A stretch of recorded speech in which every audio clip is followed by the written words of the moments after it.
All right, welcome once again to Amka Kenya, where we give you the head start, and now it's time for us to review the dailies, or what we call Amka Twende Viral. And with us is one of Kenya's most refined governance experts, Michael Agwanda, in studio.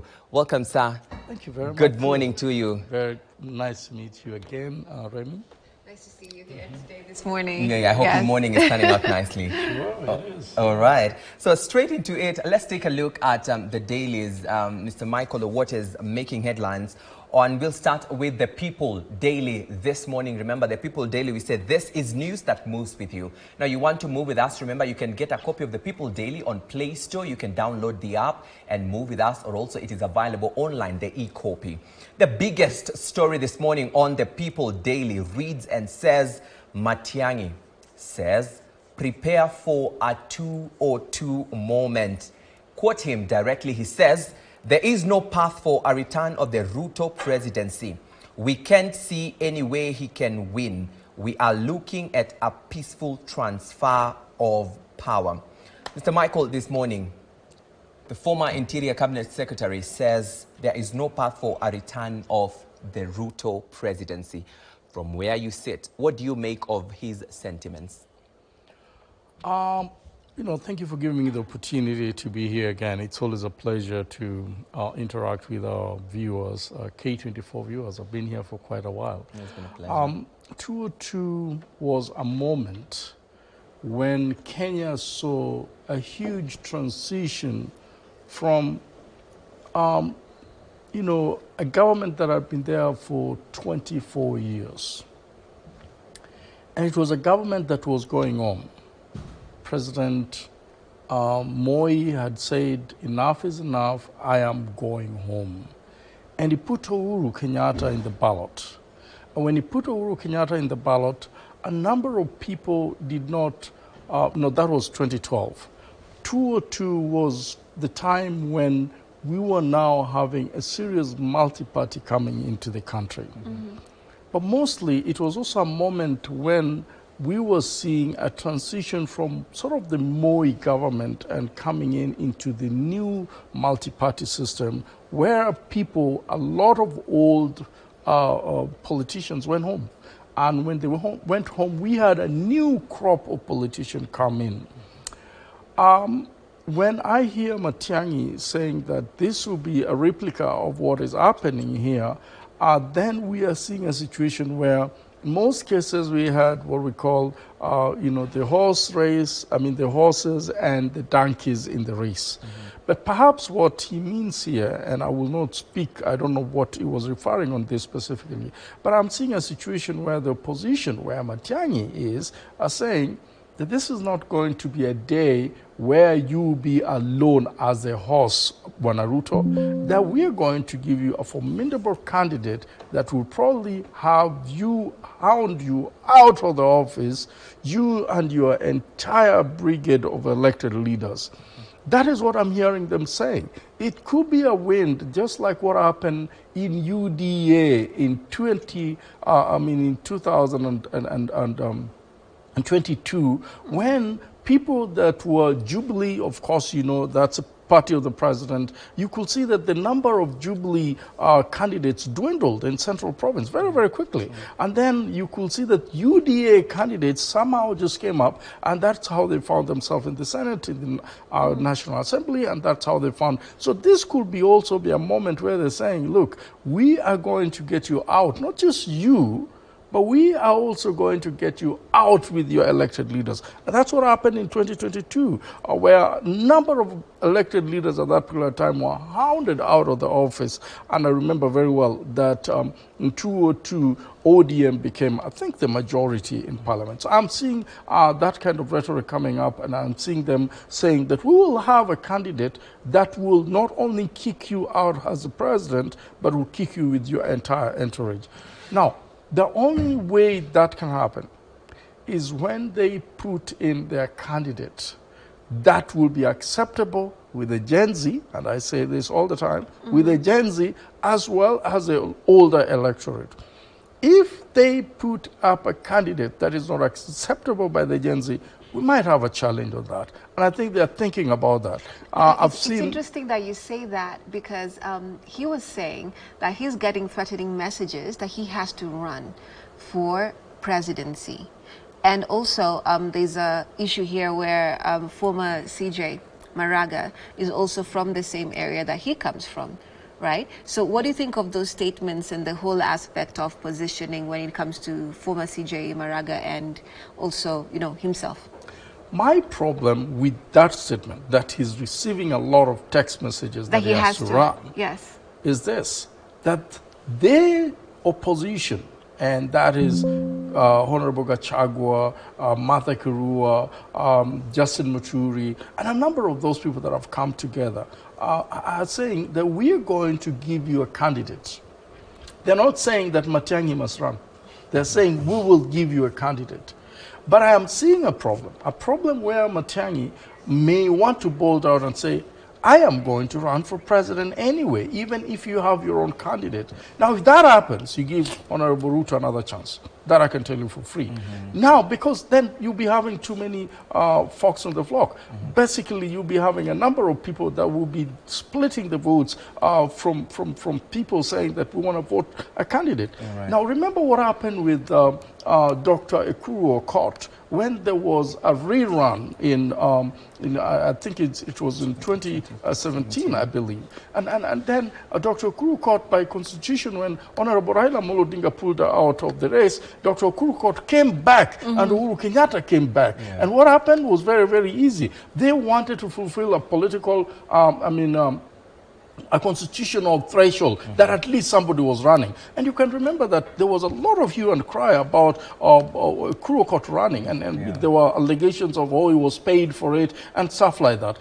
We are having a situation where basically, if you bring another candidate that might split the vote, then you have the Ruto government coming back. And if they produce one single candidate again, I say, that is also acceptable by the Gen Z, it will be very difficult for Honorable Ruto to come back to power. All right, and when you mentioned, Mr. Agwenda, this morning that they must produce or they have to produce a candidate that is acceptable by the Gen Zs, what are these things that maybe we can point out to say person X will be acceptable, person Y won't be acceptable by the Gen Zs, and you've also brought out the picture of the older generation. What are these things that we are looking at?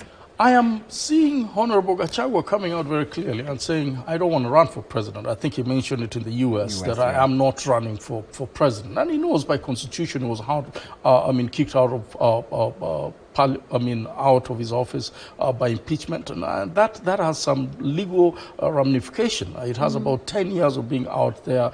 Perhaps he has to be cleared of that, and so he knows he has some loads that if he presents himself as a presidential candidate, he may not be elected, and people might not see him as an alternative. He's also had some little bit of baggage, talking about shares in government and really not having a very good relationship with some of the elected leaders in Central Province and many, many other places as well. And so he knows that he could be a force, but he might not be the right candidate. And remember that the issues of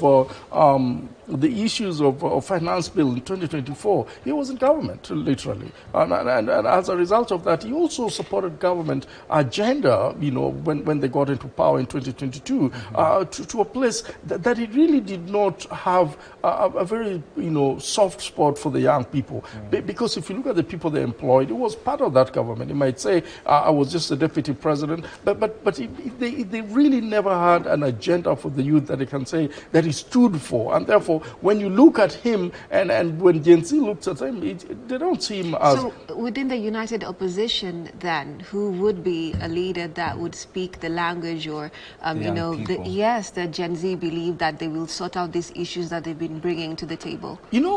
Amazingly, when I look at that team, there's one gentleman that has stood out for me, and that is Honorable Justin Muturi, that spoke about the Gen Z, that his son was abducted, and that refused to go to cabinet meetings, 3 cabinet meetings, and that wrote to President Ruto and said, if you do not have the forceful disappearance, abduction, and killing of the young people, discuss at the cabinet level, which is the top organ, and he did this in writing 3 times, I will not attend the cabinet meeting. And ultimately, he got out of the office office. He was pushed out of the office. But you can see for a fact that he has stood, and it could be as a result of his son,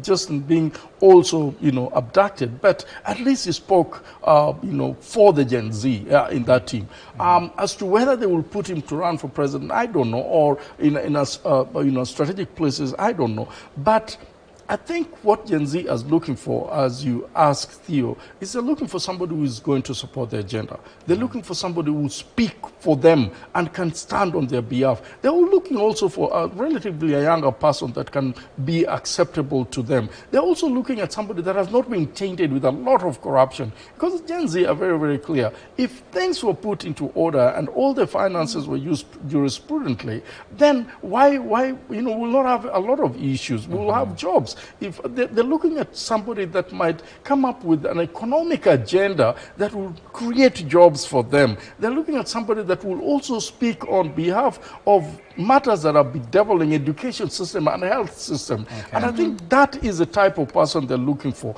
And I like their idea is that we are not fronting ourselves so that we become the leader, but we want a very good governance and accountable leadership in this country. That's right. And on that ground of having accountable leaders also, Mr. Agwenda, I want us to look at a story on page 5 of the Daily Nation, which says there is a bill in Senate that has been tabled to recall truant members of county assemblies. And I'll just read, it says, a Senate committee has recommended an amendment to the County Government Act to provide for the recalling of nominated members of county assembly who have been truant.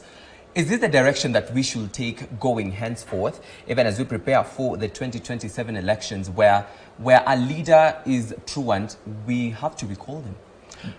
You know how it is amazing that it is not the people that recalls their leaders. It seems like it is more of the work of the political party than the people.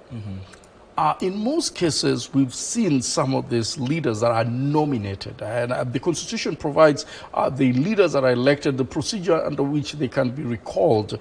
You can do a petition. Once you do a petition to IBC, you can collect signatures, and then they can be taken for verification. And once they're taken for verification, when the number that is required is reached, then you can start the process of recalling this. But none is talking about the nominated members. And the only leeway they have... Actually, they're not even there. Yeah, they're not even there in the Constitution. So the only leeway they have is when the party decides that, you know what, we've just seen what has happened to one of the senators in the Senate, Honorable Ruoba, who has been kicked out of her office. The party can actually withhold and declare you a non-member. And once they declare you a non-member, then you have no representation. But I want to come to something, Theo, that is so important, that you find that some of these nominated leaders, they are supposed to be key in some constituencies. For example, we have the disability, we have the youth, we have the women. But unfortunately, you will never find these, nominated leaders representing those constituencies. There will be the girlfriend of so-and-so, a relative of so-and-so, and then you're told you're representing the youth. They've never been in a CBO. They've never been in a political group or a women group that stands out on behalf, and so it's their representation. But do you think sometimes this will solve the issues with the wrangles that we've seen in county assemblies, the impeachment motions against the governors and the like? Do you feel this bill now will take charge of that? I strongly feel that every institution must have a procedure and order on how you can deal with a representative of the people. And I think it is important that if the Constitution ignored this, that it can actually be put in place so that the word truant, in my view, is where I have a problem with. Because on whose definition? Is it on the party's definition, or is it on the people you're representing? And if you are put there, based on cronies and nepotism and all this, you're definitely representing no group. Like it's protecting the political class. So, for example, in this case, the governors who keep getting on the end of, getting you pitched. Yes, but that can be the case. But again, I want to say that we cannot have leaders be singing the tune of their bosses even when things are wrong. I believe that we must be able to have leaders that think on their own and leaders that think more about their electorate than what the governor wants, than what the party leader wants. I really think that in this age, if something is wrong, you should be able to call it out, and it should not be called trend on the basis of, pointing something out, that is wrong within your county. So we basically call a spade a spade. Correct. Remy, there's also a story on page 8 Right. that talks about the Independent Electoral and Boundaries Commission that maybe I would like us to also look at this morning. It says, the Auditor General has raised management concerns as well as a breach of law in the new report just a few days after the IEBC was sworn in last Friday. And in her latest report, it reads and says she raised questions about the long absence of IEBC commissioners, but also identified other burning issues. And they range from the commission having unregistered land, unvalued and unconfirmed ownership of motor vehicles, failure to use the e-procurement system, as well as failure by the National Treasury to operationalize the commission fund. From where we sit this morning, this is just a new commission that has just taken office, but they've already being bedeviled by management or issues to do with how they're going to run their affairs. Do you think this will affect how they will run their operations ahead of the 2027 elections? It baffles me because one of the things that IBC has been known for is paying hundreds of millions to the lawyers. I wish Auditor General would come up and raise up this issue. And it's a money minting for the lawyers, especially when the petitions are being done. Remember that they're supposed to do transparent, accountable, and credible election. And every election they have, they put hundreds of millions, if not billions, just to litigate on their cases. So basically, they are preparing for their undoing, they're preparing for their mistakes. And if they're supposed to have a credible election, why do we spend billions on lawyers? So that's one. But again, when you look at the space that IBC has had without the commission, it's questionable. Because IBC cannot operate legally without the commissioner. It was quite unfortunate that it took this long to have the commissioners in place. The commissioners have a very tight schedule. And the entire country is watching at them. And they also live in this country. They know that Gen Z have taken a different level in terms of governance requirement in this country. And they also know that Gen Z, other than Raila Amolo Odinga, who has been giving us a public holiday whenever he wanted to be had, Gen Z now can give us a public holiday. And they cannot just give us a public holiday. Gen Z has actually moved up to parliament. So they've gone some serious heights in terms of demands of accountability. If they joke, I think this is just a warning. These other problems that we're seeing here are purely as a result of not having leadership. Because if they had leadership in place, then the law will allow them to operate. The people that were there was just a skeleton staff that was just supposed to have the organization run. My big problem with IBC is one, we only put focus on them during election time. We do not demand from credibility during the entire 5 years, our operation process. And to me, an organization is as good as when it is not on the limelight. But when it is on the limelight, now we're having what is called crisis moment. And when you have crisis moment, that is when they pay all these expensive lawyers hundreds of millions because they want to save their face and their name. And that's how you get some people that have lost election still win in court because we had to hire the most expensive person so that we can prove that we were right, but not really.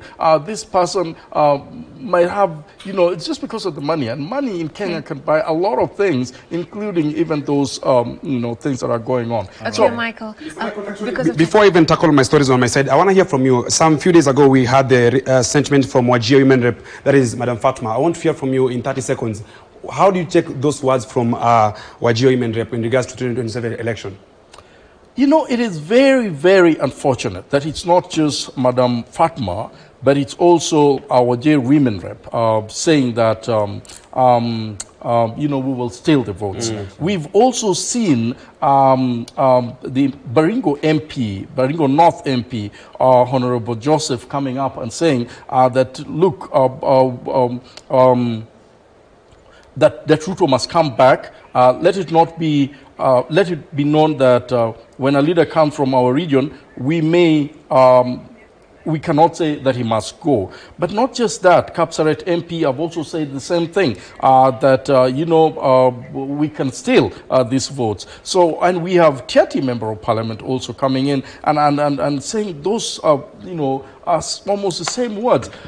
It is baffling when you have a country that is almost tilting as a result of demonstration by the young people looking for governance, looking for accountability, stop asking for wastage in government to be stopped, financial wastages to be stopped, and looking at looting and corruption, and saying that this thing must come to a stop, and saying that we must get jobs. And then you come up as a leader who is elected and say, but we will steal anyway. And now you're saying that when there's just a new IBC in place. What are you talking about? Are you setting up this country to burn in 2027?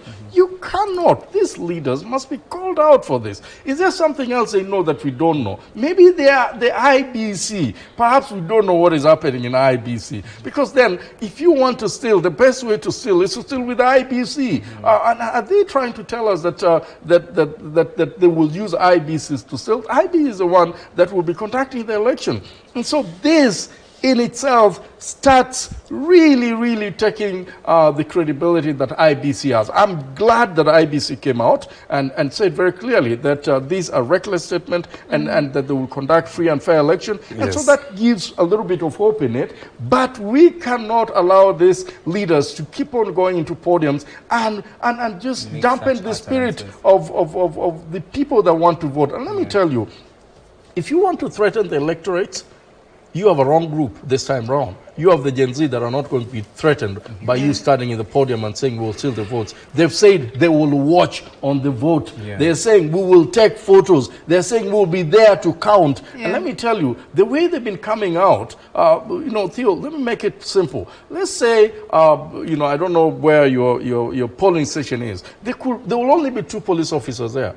If we have 100 or 300 youths coming in and saying, look, we'll be taking over this polling station, and we'll make sure that nobody steals the votes here. What can 2 police officers do against 100 or 300 youth that have come to make sure that voting is done and is done credibly? I think these people are still living in the past. And that's why they're saying they will steal. Even if you want to steal in your 1 ward or 2 wards, I guarantee you the other wards in the constituency will not allow you to do it. It's largely not going to be all right. possible. Maybe, Tony, we can also take a look at entertainment news. That is, actually, let's see maswala makubwa sana njema, lakini allow me to plug you with page 20 and page 21 of People Daily. They are talking about a mother ambaye ameshare story yake on a son's struggle with addiction. And this story comes on page 20 and page 21 of People Daily this morning. If you have maybe your son, your daughter, ama rafiki yako ambaye ana struggle on alcohol addiction, you can just read that story on page 20 and page 21